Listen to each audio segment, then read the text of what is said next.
Que le Seigneur soit célébré, lui qui ce matin nous convie dans Actes 24, 1, 21. Paul est accusé devant le gouverneur pour des faits dont il plaide non coupable. Ce qui nous intéresse ici est la manière avec laquelle son principal accusateur Tertulle introduit ses propos devant le gouverneur. Avec manière, politesse, courtoisie, respect. Bien que ce soit pour le mal qu'il l'accuse, il faut saluer cette politesse dans son expression et sa communication au gouverneur.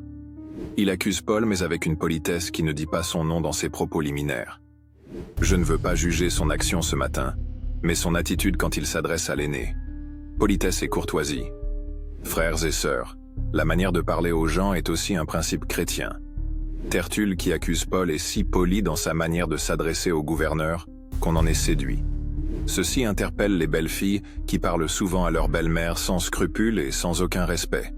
C'est également un message à l'endroit des politiciens qui sur les plateaux télévisés ne se respectent pas sur le plan verbal et se parlent comme des ordures. Regardez comment certains enfants parlent souvent à leurs parents, avec violence et condescendance.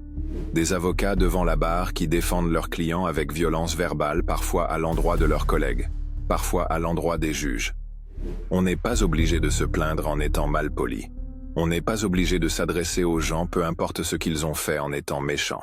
Comment certains maris parlent à leurs femmes et certaines femmes à leurs maris. Restons polis sur toute la ligne SVP. Seigneur, je ne veux pas me taire quand il faut parler, mais STP, je veux parler avec manière et méthode, avec courtoisie et politesse. Pardonne-moi pour toutes les fois où j'ai mal parlé aux uns et aux autres, et aide-moi à devenir une meilleure version de moi-même, en termes de prise de parole, au nom de Jésus-Christ.